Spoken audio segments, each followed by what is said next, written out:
Përshëndetje të gjithëve dhe mirë se erdhët në kuzhinën e Rajanës. Sot për ju kam sjellë recetën e përgatitjes së baklavas. Me këtë recetë që do të shikoni sot në video, jam e sigurt që në fund fare do të përgatisni baklavan më të shijshme që do të provoni ndonjëherë. Baklavaja në fund fare do të shkrihet në gojë, petët e saj do të thërmohen, por mbi të gjitha do të ndjekim një procedurë për hapjen e petëve pa lodhje fare. Në këtë rast, baklavan do ta bëj me petë të thara si dikur, por pa i hapur petët një nga një dhe pa i thara ato tek e tek, siç i kanë hapur gjyshet tona.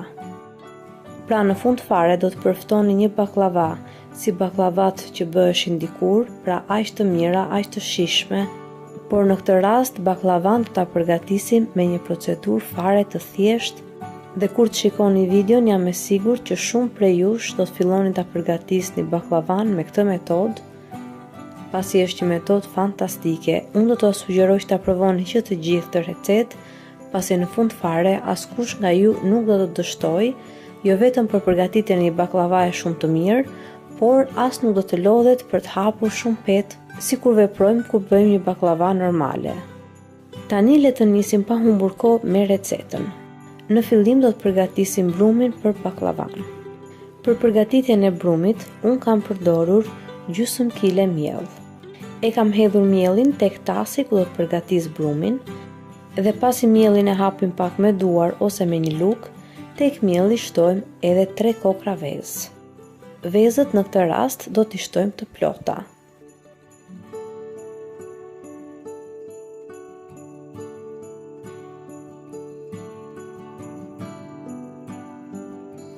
I shtojmë vezët tek tasi dhe më pas me anë të një luge fillojmë që ato t'i trazojmë mirë me miellin.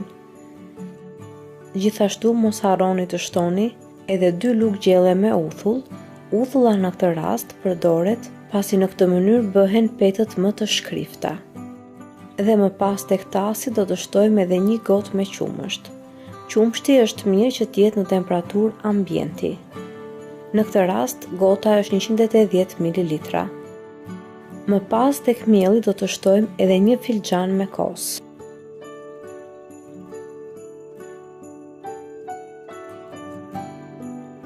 Dhe tek brumi kam shtuar edhe 200 gram gjalp të shkrirë, ose 1 gotë plot me gjalp.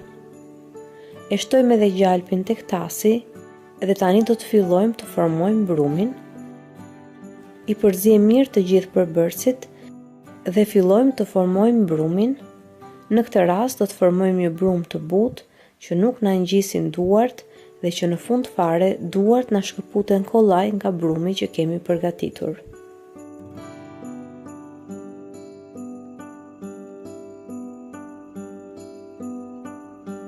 Nëse do të përgatisni më shumë brum, atëherë sigurisht që do të shtoni edhe përbërësit.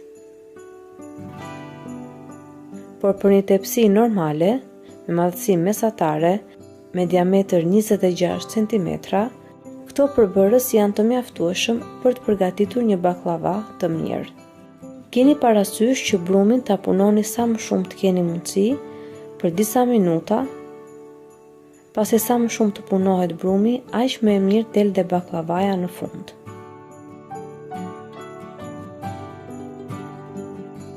Pasi keni formuar një brum të butë, vazhdoni ta punoni brumin me duar për disa minuta dhe më pas brumin e vendosim tek tasi dhe e mbulojmë me një qese kuzhine dhe do ta lëmë brumin që të pushojë për të paktën gjysmë ore. Dhe ndërkohë që brumi pushon, ne përgatisim arrat dhe ndërkohë do të hapim edhe furrën që të nxehet në 150 gradë Celsius. E hapim furrën që të nxehet pasi furra në këtë rast do të na duhet për të tharë petët. Pasi siç u thash edhe në fillim të videos, për këtë recetë baklavaje, petët do t'i thajmë, por jo sikur thaheshin dikur një nga një, por do t'i thajmë ato në furrë dhe do ta shikoni edhe vetë se sa i lehtë është procesi dhe se sa e mirë do të dalë baklavaja në fund, njësoj sikur i keni tharë petët një nga një dhe njësoj sikur petët i keni hapur veç e veç. Doja t'u thoja që kur të nisni procesin e përgatitjes së baklavas, keni parasysh që ambientin e kuzhinës ku do të përgatisni baklavan ta keni sa më të ngrohtë. Duke përgatitur baklavan në një ambient të ngrohtë, brumi do të ketë mundësi që të pushojë më mirë, të lëshohet më shumë gjatë kohës që pushon, dhe në këtë mënyrë ju kur të hapni petët do ta keni shumë të thjeshtë procesin. Do të marrim brumin të cilin e kishim lënë që të pushonte, do ta shikoni edhe vetë që brumi është bërë akoma dhe më i butë, është lëshuar mirë. Tani brumin që kemi përgatitur me këto përbërës që unë thash në këtë video, unë e kam darë në 10 kuleç. Pra në këtë rast, ne nuk do të bëjmë kuleç të vegjël fare, ashtu siç veprohet zakonisht kur përgatisim baklava, por në këtë rast kuleç do t'i bëjmë të mëdhenj. Madhësinë e kuleçve e vendosni ju në varësi edhe të madhësisë së tepsisë ku do të përgatisni baklavan. Keni parasysh që kur të bëni kuleçët dhe kur të vendosni se sa të mëdhenj do t'i bëni ata, do mendoni që me një kulaç që ju keni përgatitur, të keni mundësi të hapni një petë të madhe, aq sa ç'është tepsia. Pra kulaçi që ju keni përgatitur të jetë i madh mjaftueshëm në mënyrë që të keni mundësi të hapni një petë të madhe, sa ç'është edhe madhësia e tepsisë. Por nëse keni një tepsi më të madhe nga kjo që kam unë në këtë video, atëherë kuleçët do t'i bëni më të mëdhenj. Tani kuleçët i mbuloj me një qese kuzhine në mënyrë që të mos thahen në pjesën e tyre të sipërme derisa ne të përfundojmë të gjithë kuleçët së hapuri.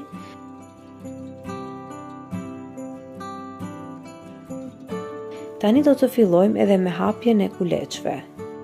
Për hapjen e kuleçve do të përdorim niseshte.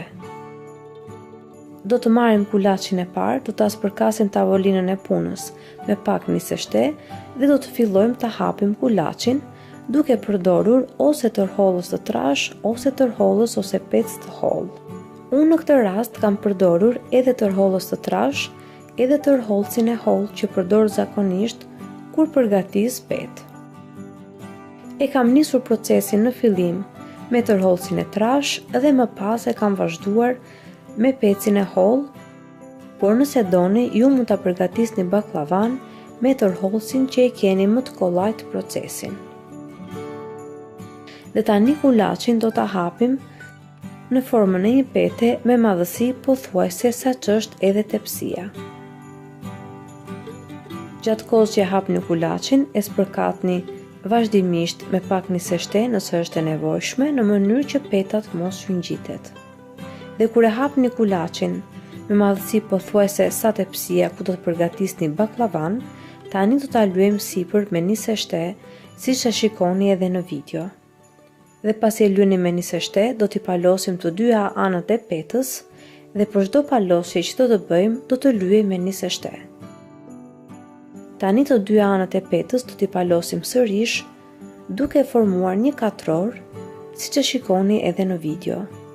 Për çdo palosje do të lyej me niseshte dhe kur mbërrini tek pjesa e fundit, pra pasi keni formuar një katror të tillë, tani të 4 cepat e katrorit do t'i bashkojmë në një pikë të vetme në mes të katrorit, duke formuar kështu një kulaç në formë zarfi, edhe më pas kulaçin e kthejmë përmbys dhe e vendosim në një tepsi të spërkatur me pak niseshte dhe sipër i mbuloni ose me një pecet ose me qese kuzhine në mënyrë që të mos thahen gjatë kohës që ne përgatisim kuleçët e tjerë. Kështu do të veprojmë me të njëjtën procedurë edhe për kuleçët e tjerë.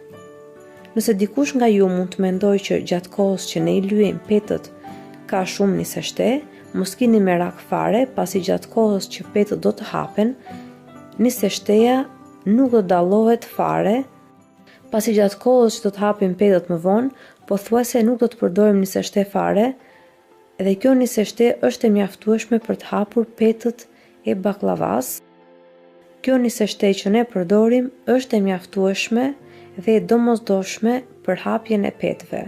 Nëse nuk përdorni niseshte siç kam përdorur unë në këtë video, nuk do të arrini të krijoni katet e duhura midis petëve që do të formojmë.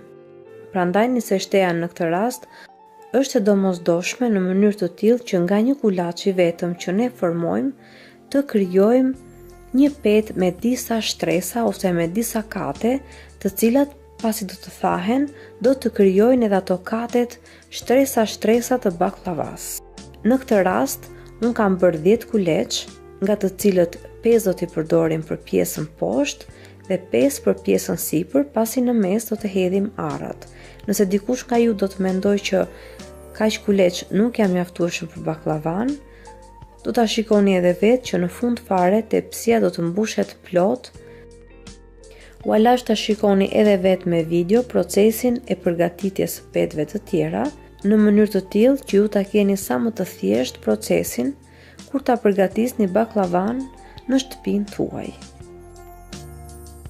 Dhe tani kur i keni përfunduar të gjithë kuleçët, i vendosim të gjithë në tepsi, i mbulojmë me qesën e kuzhinës dhe kuleçët do t'i lëm që të pushojnë për të paktën gjysmë ore ose ndoshta edhe më shumë, në mënyrë të tillë që kuleçët të kenë mundësi që të pushojnë mjaftueshëm, pasi nëse kuleçët nuk pushojnë mjaftueshëm, nuk do të arrini t'i hapni dot ashtu siç duhet për të bërë baklavan. Ndërkohë që kuleçët pushojnë, ne do të shkrim gjalpin. Unë për këtë recetë, në fillim fare kam përdorur 200 gram gjalp, të cilin ja kam hedhur brumit brenda, dhe tani do të shkrim edhe 400 gram gjalp të tjera. Pra në total, për gjithë recetën e kësaj baklavaje, unë kam përdorur 600 gram gjalp. Nëse do të bëni një baklava më të madhe, sigurisht që do të përdorni më shumë gjalp. Gjalpin e hedhim në një tenxhere dhe e lëm që të shkrijë në zjarr mesatar.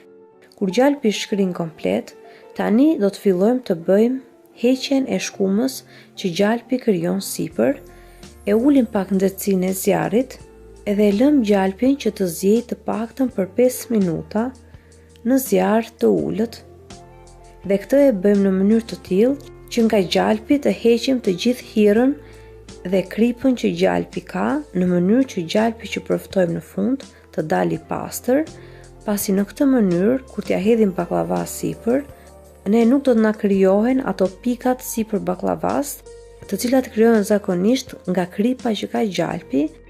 Prandaj gjatë kohës që gjalpi është duke zjerë në zjarr të ulët, ne me një lugë i heqim pjesën e shkumës që krijohet sipër. Atë pjesë që ju i hiqni, sigurisht mos e hidhni, mund ta përdorni për gatime të ndryshme dhe më pas, pasi gjalpi ka zjerë për pothuajse 5 minuta, e heqim gjalpin nga zjarri, e hedhim në një tas dhe e lëm gati për baklavan. Mos harroni që të keni hapur dhe furrën në 150 gradë Celsius, të keni bërë gati dhe arrat dhe tepsin ku do të bëni baklavan, dhe tani do të nisim me hapjen e petëve. Pasi kanë kaluar më shumë se gjysmë ore që ne kishim lënë kuleçët që të pushonin, tani do të nisim edhe me hapjen e petëve. Do të marrim kuleçët që kishim lënë të pushonin edhe do të fillojmë hapjen e petëve ose me tërhollës të trash ose me tërhollës të hollë, varet se me cilin punoni më kollaj në shtëpinë tuaj. Nëse ka nevojë mund të shtoni nga pak niseshte, por në këtë rast nuk ka shumë nevojë pasi petët kanë niseshte mjaftueshëm dhe tani thjesht fillojmë hapjen e petëve, siç e shikoni dhe në video.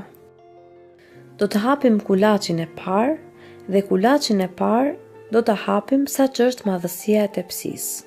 Pasi kulaçin e parë nuk do ta thajmë, por do ta shtrojmë të njom në tepsi. Do të thajmë kuleçët e tjerë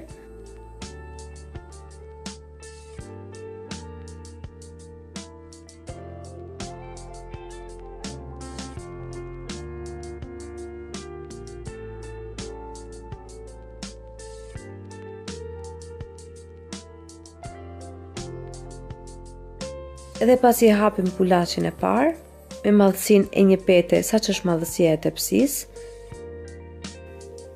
mos harroni që tepsin ta lyeni pak me gjalp, dhe më pas petën e shtrojmë në tepsi. Nëse peta ka dalë pak më e madhe nga që është tepsia, mund t'i prisni pjesët anësore të petës dhe t'i vendosni sipër petës që kemi krijuar. Nuk ka problem fare, pasi këto petë, gjatë kohës që të piqen, do të piqen si petët normale të baklavas. Kush nuk ka dëshirë, këto petë që priten mund mos i fus fare brenda baklavas. Dhe tani do të fillojmë të hapim kulaçin e dytë. Tani petët do mundohemi që t'i hapim pak më të mëdha se sa madhësia e tepsisë ku do të bëjmë baklavan. Pra nuk do t'i hapim fiks sa që është madhësia e tepsisë ku do të përgatisim baklavan, pasi petët në këtë rast ne do t'i thajmë. Dhe zakonisht kur petët thahen, ato të kuren dhe mblidhen, dhe kjo bën pastaj që kur t'i hedhim në tepsi, petët të mbeten të vogla. Prandaj mundohuni që petët t'i hapni pak më të mëdha se sa që është tepsia ku do të bëni baklavan. Nuk ka problem edhe nëse dalin pak më të mëdha pjesët anësore të petës, pasi pjesët anësore mund t'i presim me thik dhe t'i fusim brenda baklavas.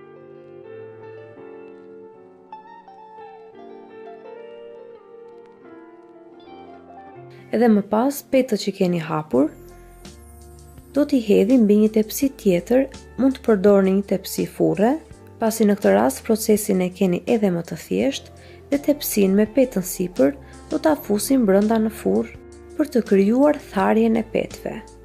Unë petën e kam lënë brenda në furrë derisa kam përfunduar kulaçin tjetër. Pra kaq kohë është e mjaftueshme që peta të thahet brenda furrës. Nuk e hapim shumë furrën, pra në 150 gradë Celsius do të bëjmë tharjen e petëve, pasi nëse e hapim më shumë, atëherë petët mund të marrin edhe pak ngjyrë sipër, por neve nuk na duhet që petët të piqen në furrë, por thjesht të thahen. Pra kur themi të thahen, kemi parasysh që të krijohen katet e duhura dhe të krijohen shtresa të ndryshme. Pra kjo është dhe arsyeja se pse ne i thajmë petët në furrë, në mënyrë të tillë që nga kjo peta e vetme që ne hapëm, të krijohen disa shtresa, pra të krijohen disa kate brenda të njëjtës petë, në mënyrë që kur ne t'i shtrojmë në tepsi, të krijohet volum në tepsi dhe tepsia të mbushet plot, njësoj si kur hapim edhe petë tek e tek, vetëm se në këtë rast procesi është më i thjeshtë akoma.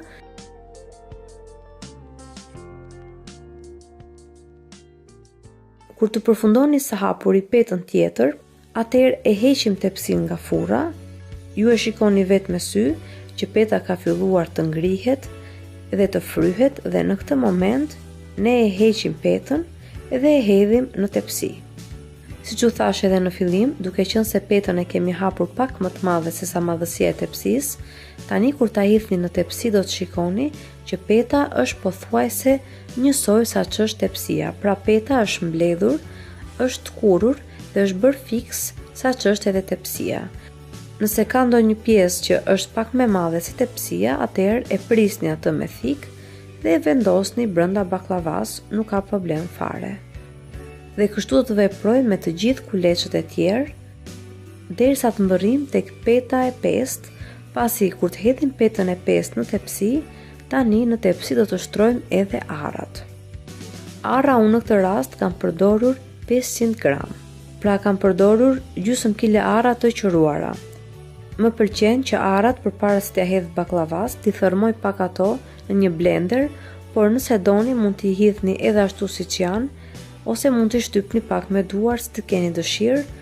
I shtroj mirë me duar në mënyrë që arrat të përhapen kudo njësoj, dhe tani e lëm baklavan më njanë dhe do të vazhdojmë me procesin e hapjes së kuleçëve të tjerë. Procesi është njësoj, sikur vepruam edhe me petët e tjera. Besoj se do ta realizoni në shtëpinë tuaj shumë kollaj këtë baklava. Nëse doni, këtë baklava mund ta bëni edhe me pak shtresa, pra jo me kaq peca që kam bërë unë. Nëse doni mund ta bëni edhe me 6 kuleç ose me 8 kuleç dhe në fund fare do ta shikoni që tepsia do të mbushet sërish plot.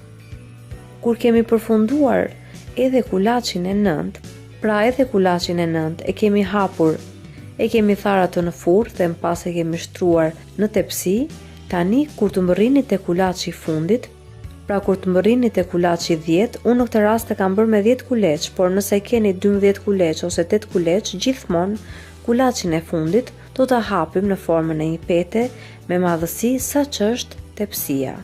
Pasi në këtë rast petën e fundit nuk do ta thajmë në furrë, por do ta shtrojmë të njom në tepsi. Pasi peta e fundit është peta që mbledh baklavan dhe për këtë arsye duhet që të jetë e njom.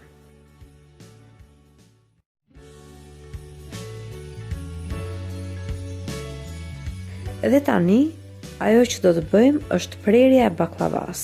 Për pjesën e prerjes mund të përdorni çfarëdo lloj prerje që keni dëshirë, qoftë në formë ylli, qoftë në formë rombi, në formë katrore, në formë trekëndshe, si të keni dëshirë.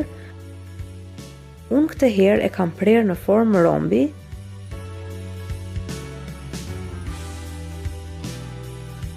Kur të piqni baklavan, do ta shikoni edhe vetë se sa të shkrifta dalin petët, pasi petët do t'ju thërmohen në duar. Pasi u a them me të vërtet që kjo baklava del fantastike.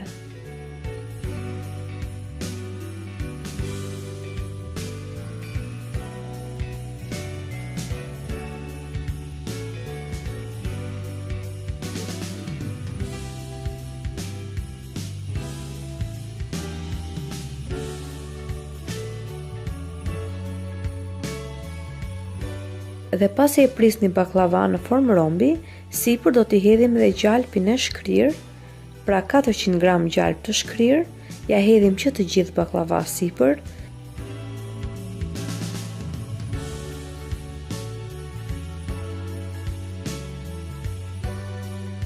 Baklavan e kemi gati për ta pjekur në furrë.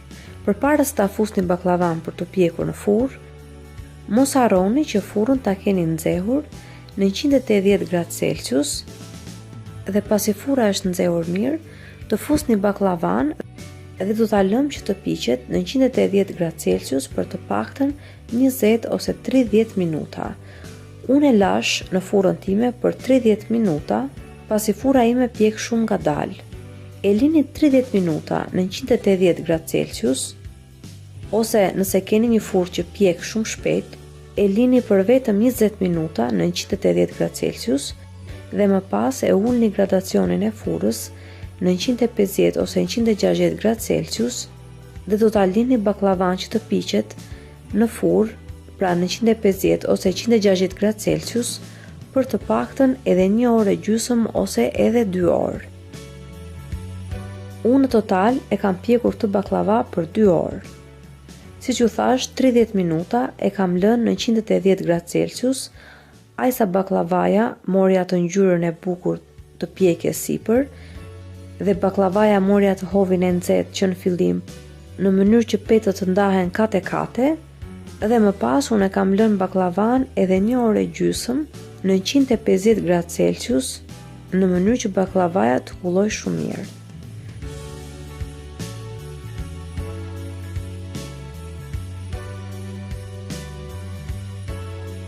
Dhe gjatë kohës që baklavaja është duke u pjekur në furrë, ne do të përgatisim edhe sherbetin. Për sherbetin, unë kam përdorur 700 gram sheqer dhe 700 gram ujë. I kam hedhur në një tenxhere dhe më pas tenxheren e kam vendosur në zjarr mesatar. E trazojmë sheqerin derisa të shikoni që sheqeri do të fillojë të tretet. Mos harroni që në tenxhere të shtoni edhe pak lëng limoni ose pak limontos në mënyrë që sheqeri të mos na kokrizohet. Edhe pasi sheqeri shkrin komplet, do ta lëm sherbetin që të marrë val për të paktën 10 minuta në zjarr mesatar. Kur shikoni që sherbeti ka filluar të trashet pak, e heqim nga zjarri dhe e lëm që të ftohet. Kur kanë kaluar rreth 2 orë që baklavaja është duke u pjekur në furrë, tani është koha që baklavan ta heqim nga furra. Nëse do të përgatisni një baklava më të madhe apo më të trash nga kjo që kam përgatitur unë, atëherë do t'ju sugjeroja që ta lini edhe pak më gjatë në furrë në mënyrë që të piqet akoma edhe më mirë. Dhe më pas baklavan e heqim, siç e shikoni sipër, ka marrë një ngjyrë shumë të bukur. Unë preferoj ta pjek në këtë mënyrë, nëse doni ju mund ta piqni edhe më shumë, pra mund t'i jepni pak ngjyrë më të kuqe sipër. Dhe tani baklavan e lëm disa minuta që të ftohet, për të paktën 5 ose 10 minuta, sa t'i dal pak ai avulli i nxehtë i furrës, dhe më pas 10 minutash baklavas i hedhim edhe sherbetin sipër. Keni parasysh që kur t'i hedhni sherbetin baklavas, baklavaja t'jetë e ngrohtë dhe sherbeti t'jetë i ftohtë. Ose nëse keni baklavan të ftohtë, atëherë sherbeti duhet që t'jetë i ngrohtë. Ja hedhim edhe sherbetin baklavas dhe tani baklavan do ta lëm të pushoj përpara se ne ta servirim për miqt apo familjen tonë. Mirë do ishte ta linit edhe për një ditë që të pushonte baklavaja, në mënyrë që të bëhet akoma dhe më mirë, madje sa më shumë ditë kalojnë, aq më mirë bëhet baklavaja, jo tretet fare në gojë. Por nëse nuk ju durohet, ose nëse doni që ta provoni dhe keni miq në shtëpinë tuaj, atëherë mund ta lini edhe për disa orë. Mjafton që baklavaja të ketë pirë sherbetin dhe më pas mund ta servirni për familjen apo miqt tuaj. Ditë ju them që me këtë recetë nuk do të keni asnjë dështim, do të nderoheni përpara të gjithë familjes. Do të dalë një baklava fantastike, do ta shikoni dhe vetë që kur t'i prekni petët e sipër me të baklavas, ato do të treten dhe kjo baklava do t'ju shkrihet në gojë.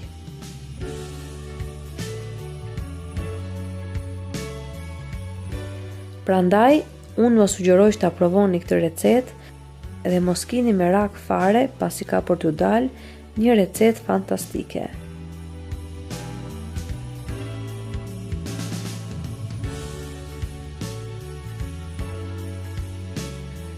Unë shpresoj shumë që kjo recetë ju ketë pëlqyer dhe nëse po, mos hezitoni ta ndani atë me miqt dhe familjarët tuaj në rrjete sociale.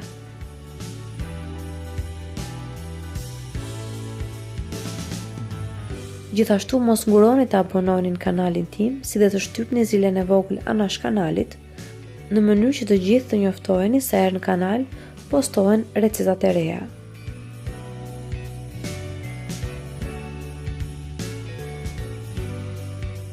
Ju falenderoj të gjithëve që më ndoqët edhe në videon e sotshme. Bashkë do të dëgjohemi sërish në videon e radhës. Deri atëherë, Zoti ju bekatoft të gjithëve.